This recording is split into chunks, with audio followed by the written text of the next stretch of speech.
Hello, everybody, and thank you so much for having me today at the Australian CIO Summit.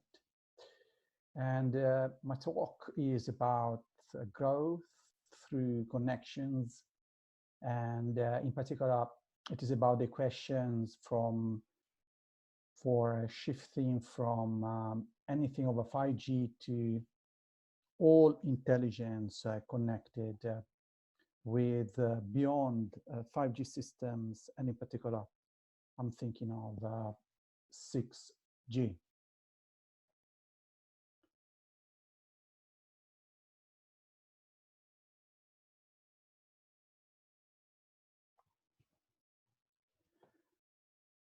So a couple of words about myself. I have been active in the information and communication technology field for more than 25 years globally.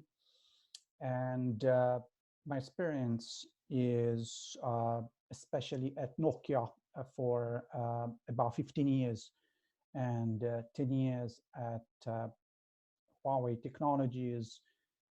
And I'm currently serving as a CTO and CSO at Huawei within the Asia Pacific region, as well as I'm contributing to the 5G IMDA task force as chairman, and I'm also continuing, say, my work as an academic at a University of New South Wales as a adjunct professor. Now, I'd like to start from introducing you where we are today with 5G, and this figure, it is about the current assigned spectrum for 5G and the live networks and planned 5G launches. As you see here, we have more than 128 operators that have received spectrum in the 3 bands, so namely the low band below 1 gigahertz, mid band normally around 3.5 gigahertz, and then in the high band which is above 6 gigahertz. Particularly I'm thinking of the millimeter wave at 26, 28 and so forth gigahertz. Most of the locations has been on the mid band. Now, as we speak, we have many operators that have already launched 5G. That has happened also here in Australia. And we have more than 110 operators that have planned to launch those services.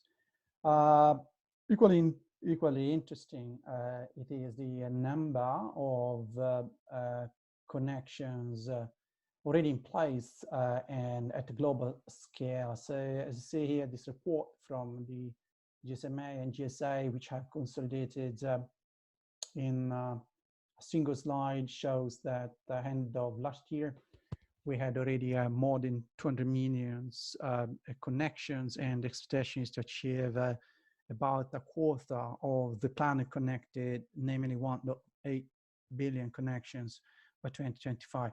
If you look into the details, see here, most of the connections are coming from China. So we have 202 millions out of 234 millions in China. And if you look at the 2025, we have more than 800 millions out of 1.8 billions.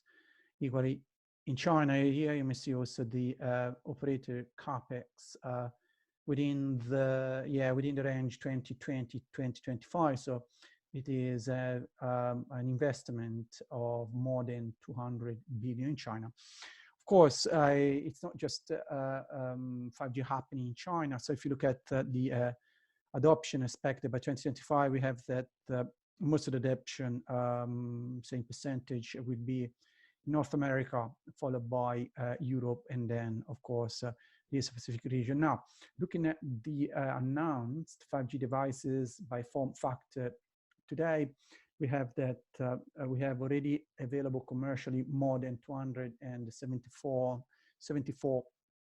smartphones. So there's plenty of choice. We have more than 100 a fixed SCP for fixed wireless access in other form factors such as industrial enterprise routers with the connectivity to 5G tablets, hotspot, and the possibility of implanting models on other type of platforms such as drones, vehicle, robotic platform, and so forth. And here you may see the representation of a pie chart where most of the devices available are a smartphone followed by the CP for fixed wireless access. When we talk about the 5G and 6G and how the technology will evolve, we may refer to the 5G technology roadmap developed by the 3GPP, the Third Generation Partnership Project.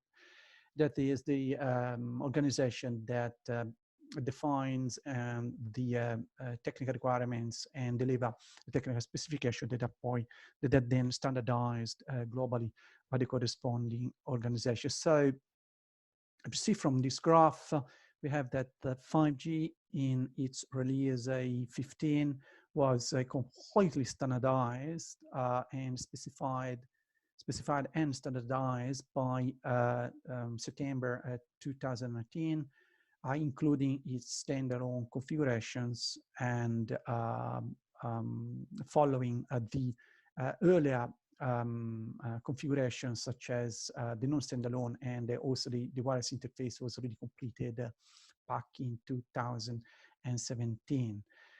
This technology supports and enhances the mobile broadband communications.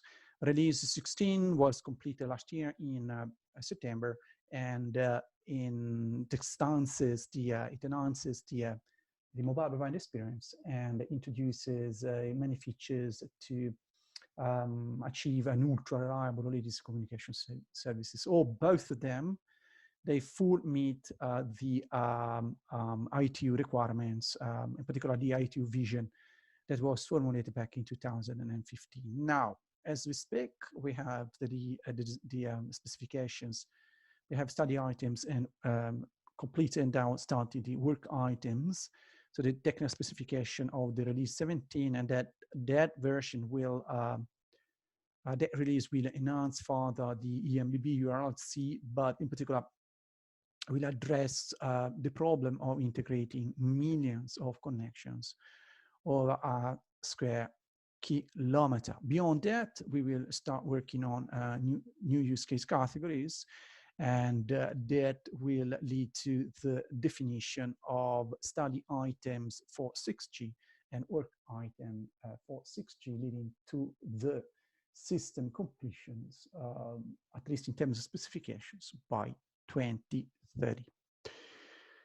Now, looking at the supported features from release 15 to 17 and beyond, I have made this slide that gives an overview of the performance compared to the narrowband IoT and EMTC coming as over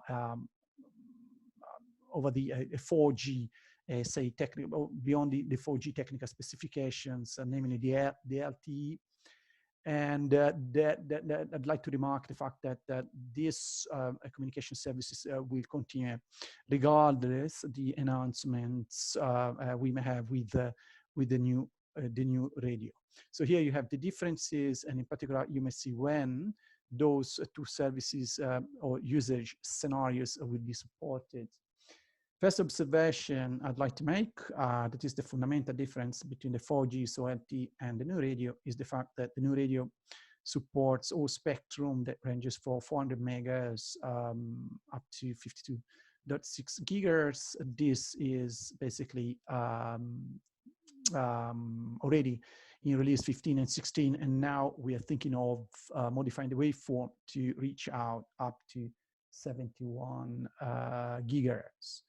The differences between these two technologies are, in particular, as I said, release 15 define the basics and the fundamentals, supports the fundamental enabling technologies to support and enhance the mobile broadband services. Here you have a list of those. In particular, I would like to mention that the massive MIMO beamforming is supported by default, so it's coming along with the new radio, and it also supports network slicing and provides a baseline for security controls and assurance end-to-end. Then release 16, it is the main focus is to address the industriality, and it supports a nicer spectrum, positioning a system down to 3 meters, whereas the earlier generation focuses on the support of GPS. And in addition to this, comes along with an integrated access and backhaul. And in particular, we have that the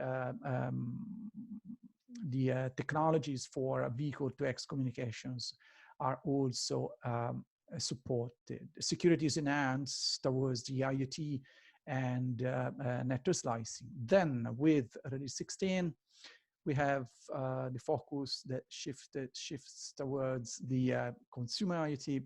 And here I'm thinking of critical IoT or wearable devices. It further enhances the positioning system. And in addition, it brings as an integral part of the access network, the non-terrestrial access network. And in this case, we are speaking of GEO and LEO satellites constellations. It also supports MBMS and the multi-access computing for 5G communications. So 5G really improves the security controls, and here you have examples of improvements in terms of controls and assurances. We may say that the LTE is really secure as a system, but we have some specific enhancements. And here I'm thinking of the possibility of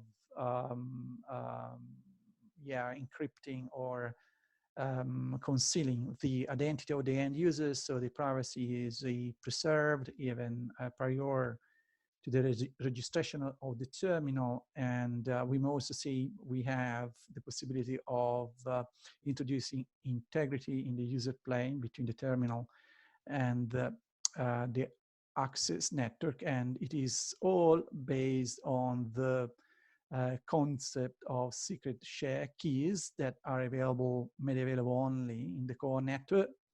So in the authentication repository function and the mobile terminal, based on these keys, we are able to generate all the remaining keys, both for achieving appropriate authentications of the communication, even up to the application functions and the encryptions or integrity of that particular interface. Looking at the other interfaces between the CU and DU, or between the different network function virtualized in the core network, the standard also proposes a specific mechanism for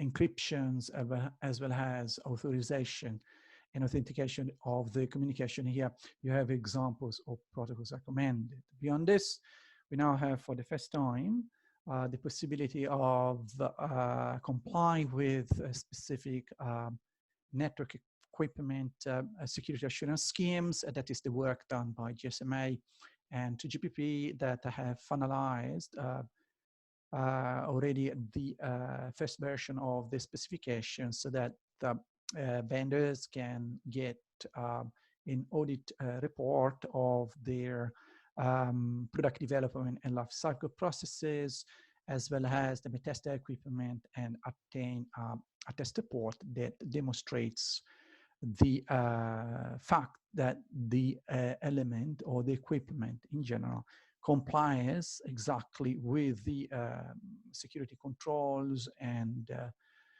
functions the standards mandates. And yeah, it is of last year that Nokia, Ericsson, and ZTE and Huawei already got an audit report.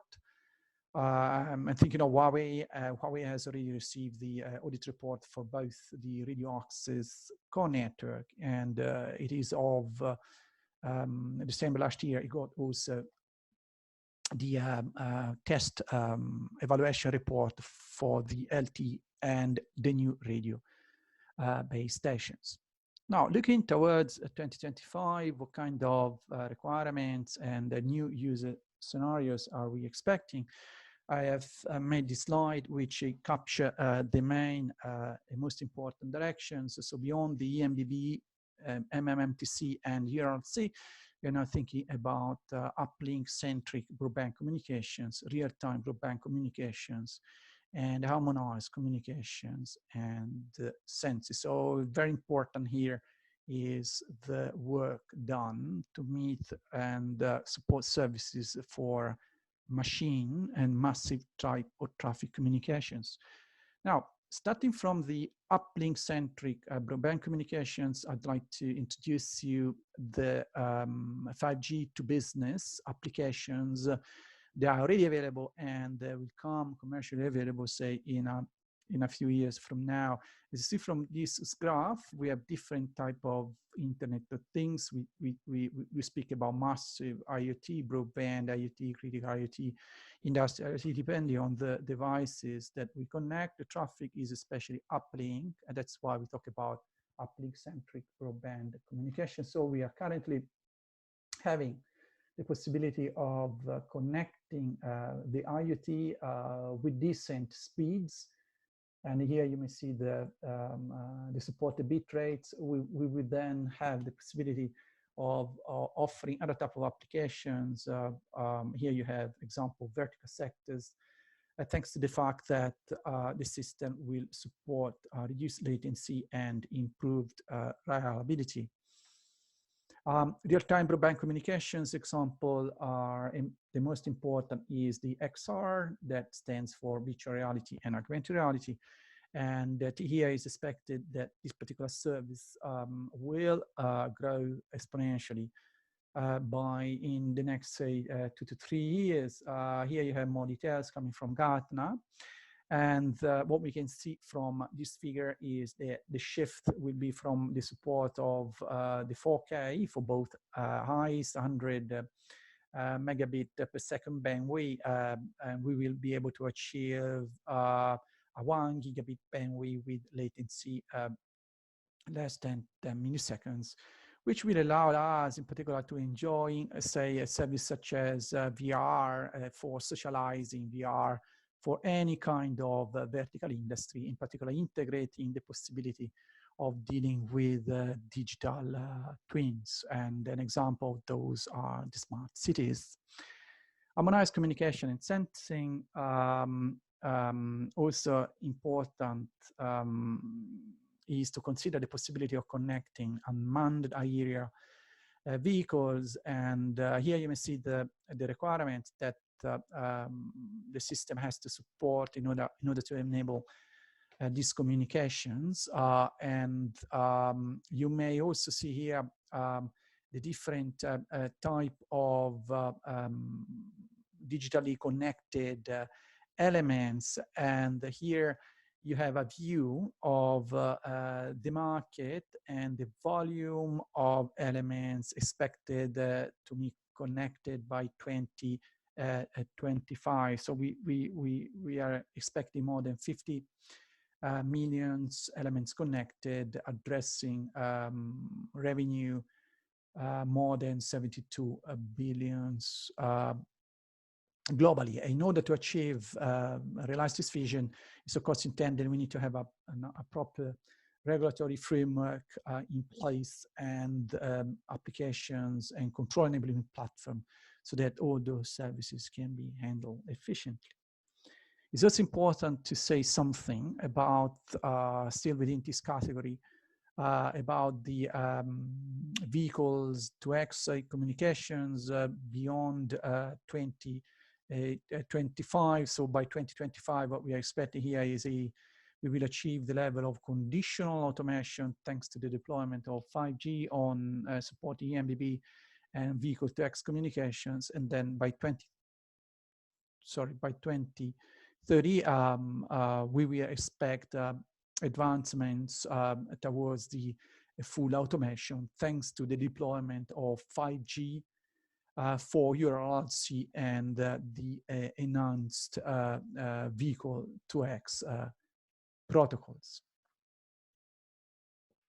So what vision do we have of the system by 2025? So it is a system that basically support all possible services and service applications, and it is a technically feasible and potentially business viable for all possible scenarios. And here you may see example representation about personal communication, what you get at home, what could be rendered in the cars, and in particular all the industry potential applications. In order to achieve this vision, we need to have the realize this vision. We need to have the right strategy, and the strategy what we are proposing consists of 4 main pillars, and those pillars are represented here below.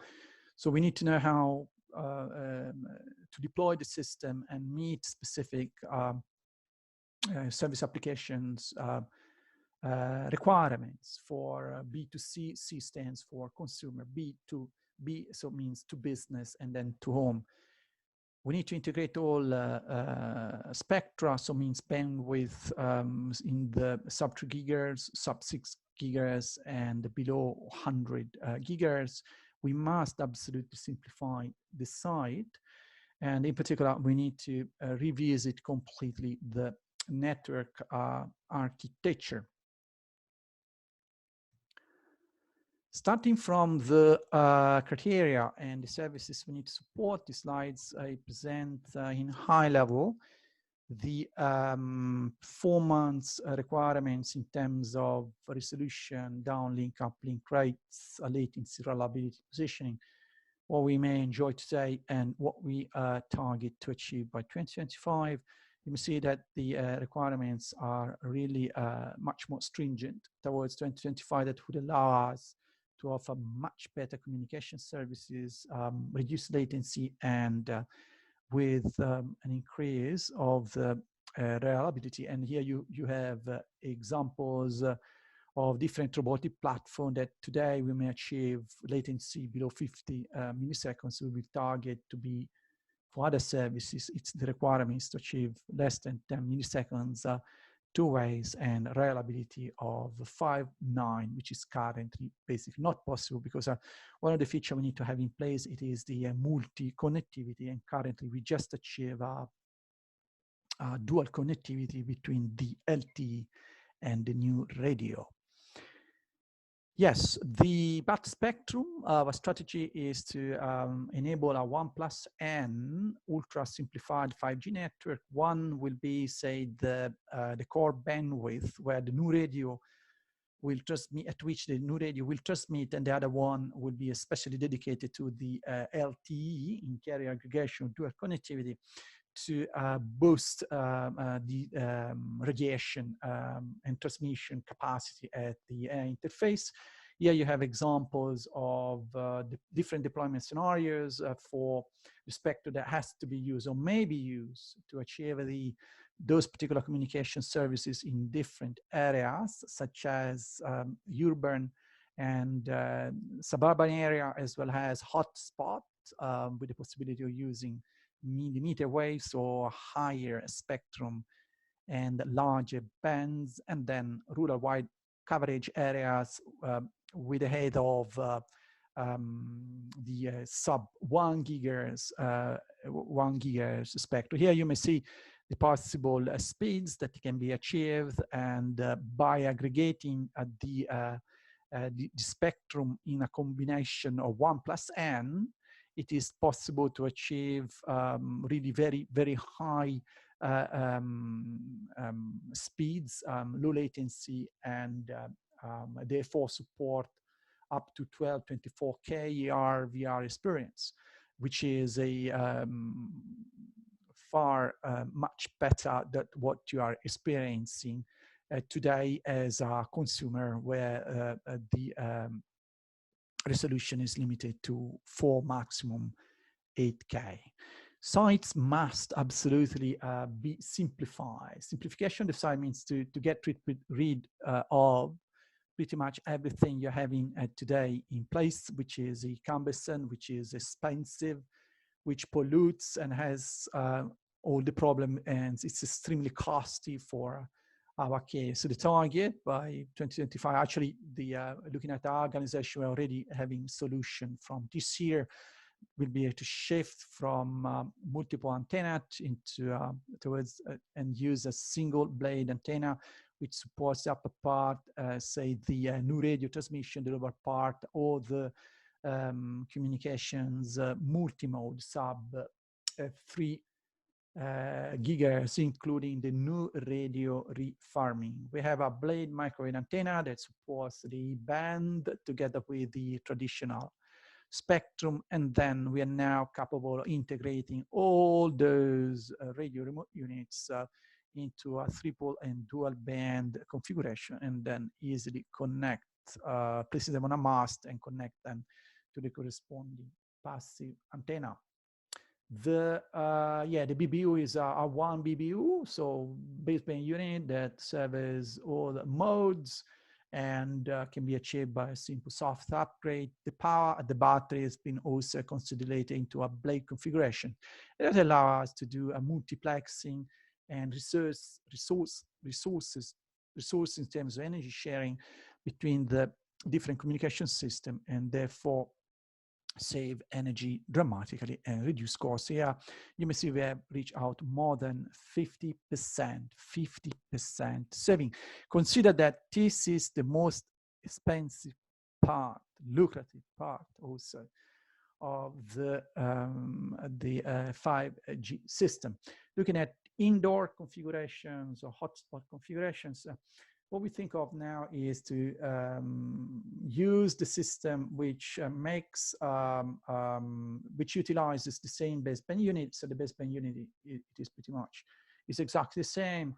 And then what we do here, we are having in place a radio remote hub that will allow us on a UCPRI or CPRI interface to reach out multiple Pico RRUs, and those RRU can work in beamforming or in a configuration or multi-user MIMO, allowing us to achieve positioning systems of a resolution of 2 meters, which will basically make it possible to connect robotic platforms pretty much of any kind, and improve the downlink and the uplink capacity of a factor of 3 to 4. The architecture we target by 2025, it is an intelligent system which consists of multi-access type of solution that supports all scenario over a single site type of configurations. Here you may see the different deployment scenarios using fiber as a front all way of connecting the active antenna units and the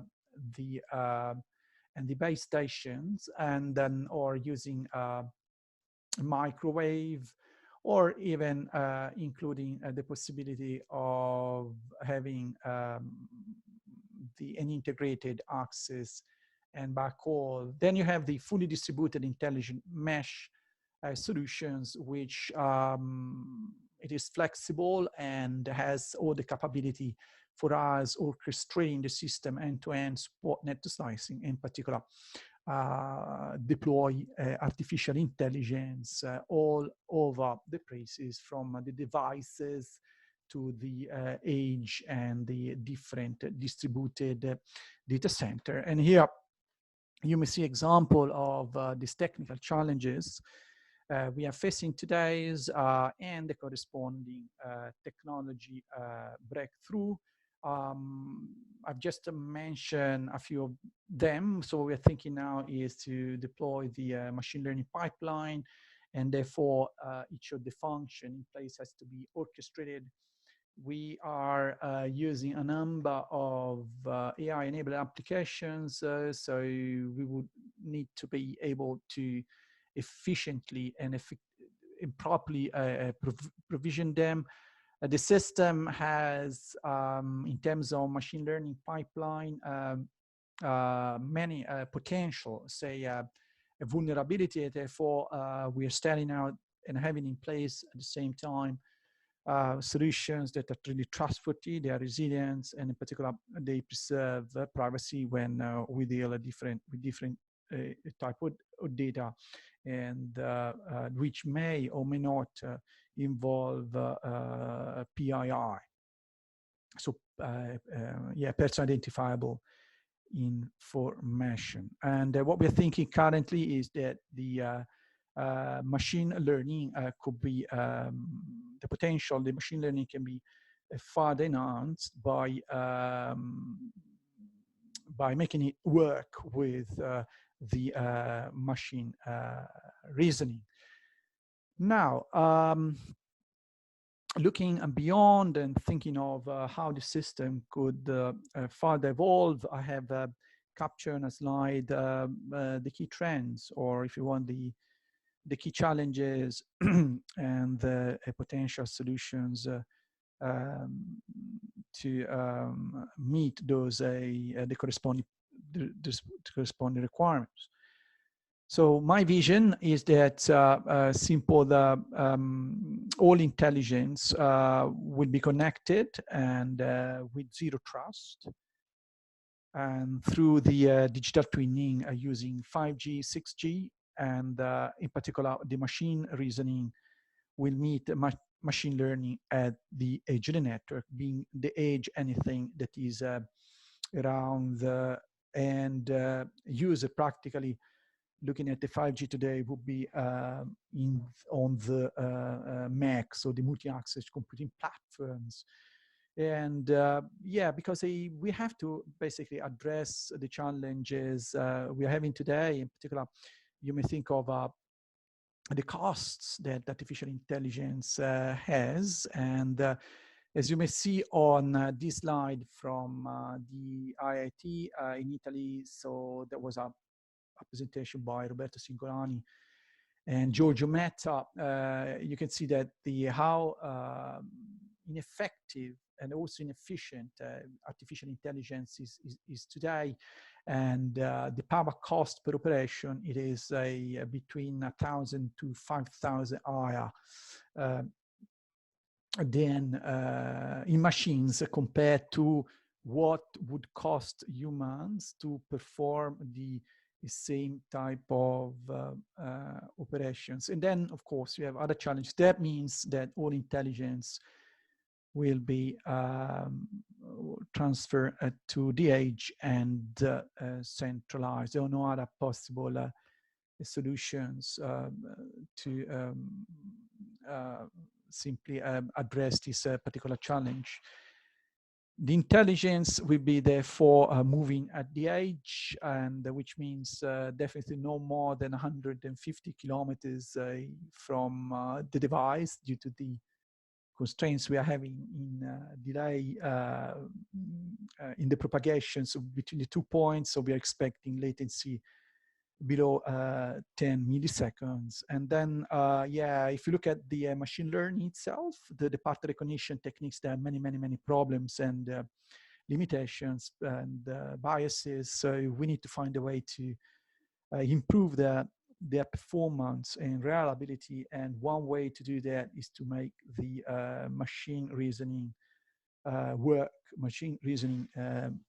algorithm work together with exchange services with the machine learning. Then it's of course a must now to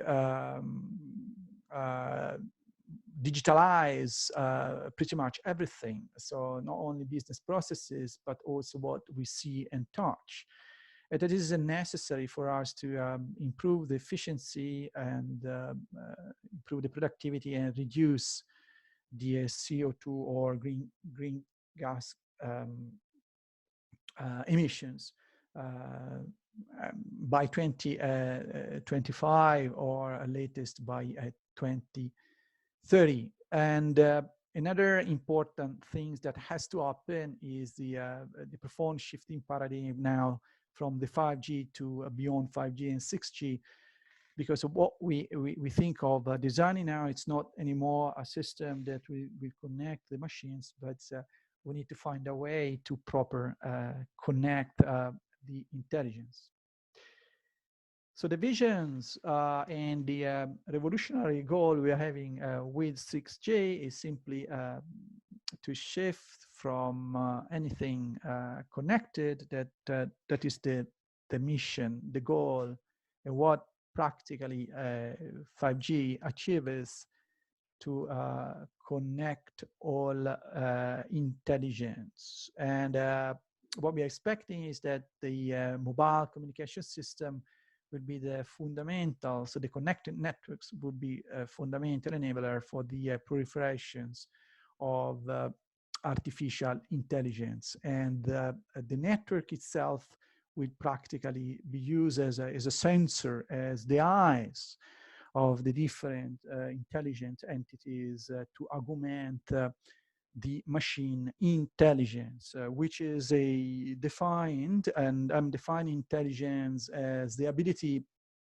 to represent knowledge, process knowledge, and also make a decision. If any of these three elements is missing, we may not consider that particular machine intelligence. No, the vision of the 6G network is in high level represented on this slide. So the target is to connect the physical world and the cyber world, and that will be through virtual, augmented virtual reality and augmented reality. So it's going to be a system that will support different type of channels of communication. So in the downlink, we are thinking of virtual reality type of communication, VR, AR, as that will be the way of communicating between the cyber and the physical world. We need to carry the tactile signals, so haptic feedback, for a full immersive interactive experience, or even holographic experience, with the possibility of have by playing with the holograms, the same thing as I had my hands on the physical elements. And then, of course, the inferencing, which means the way of carrying, transmitting, sharing the trained models, and allow inference in the different path and or different device platforms. And in the uplink, the system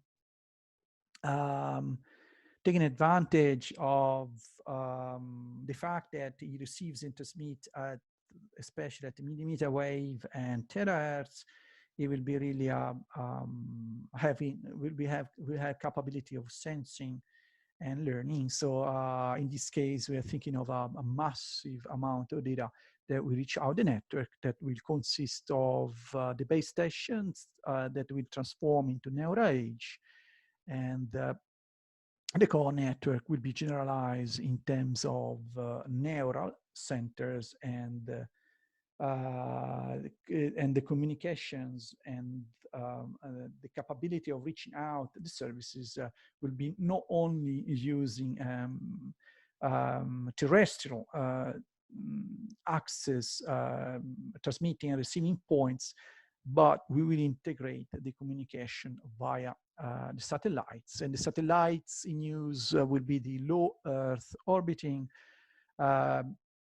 satellites with the altitude that ranges from 300 to 1.5 kilometers, which would allow us to achieve speeds of less than 3 milliseconds, and practically speaking means faster than the deployed fiber. And this is due to the orthodontic surface distance, which will be longer than what we could get by making communication 2 points via LEO satellites. The satellites will be very fast with an Earth rotation time of around 2 hours, and the coverage will be also massive, as the footprint expected will be between 100 to 1,000 kilometers. So the network architecture drivers or the fundamental shift in paradigm to achieve a 6G system are represented on this slide. So we need to shift from today cloud-centric system to a system that is truly AI native. We need to move from information-centric to a network as a sensor. So it will be really the sensing capability of the system that will make the difference, also with respect to what you can do with the 5G today, with respect to the main goal of 6G. Security-centric today, I presented earlier how the security controls have been enhanced in 5G respect to the LTE. The target will be to achieve a solutions or that meets the requirements of a defense in-depth strategy augmented by the zero trust model with security by design from day one. We will shift from a generic bit pipe as it is today to user-centric type solutions, and the end user will be coming finally, ultimately, also the prosumer.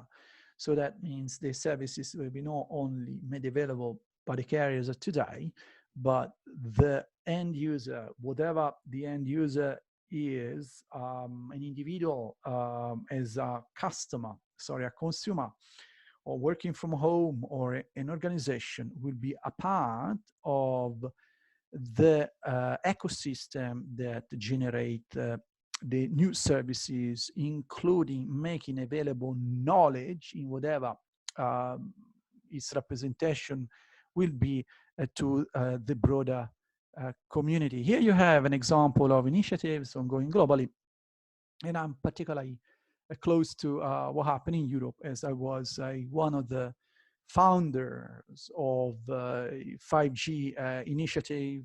I have formulated with my colleagues the vision of 5G, and with my team, we have contributed to all fundamental enabling technologies you're having today in the 5G system in terms of communications, but also AI application. Therefore, I am still involved the activity on ongoing Europe, where you may see that for the 6G within the smart networks and services joint initiative. So it's a private partnership that have made available 900 millions over 7 years, which means 200 millions more that they were invested when I was in Europe with my colleagues, which, by the way, I miss so much. That ranges from the European Commissions down to all vendors, because vendors, they have a need to work together to achieve an agreement in terms of standardization, cooperate, so that we really aim at achieving the best out of the best in terms of architectures and enabling technology, but also means the carriers and the ecosystem of players that have allowed us to achieve what you have today on 5G. With that concludes my presentations. I thank you very much for having me today. I'm normally usually sharing what is public available. I can make publicly available on LinkedIn, and you may find me behind this link, and you may follow me by click on follow when you reach out my profile to stay updated and receive the latest information, especially my contributions in the field of artificial intelligence, IoT in general, 5G, and now we are starting our journey on 6G. And here you have examples of contributions that I have already made available. And as of today, we have reached out more than 200,000 views and downloads on LinkedIn. With that, my presentations, and I thank you so much. And yeah, let's stay connected on LinkedIn. Thank you and goodbye.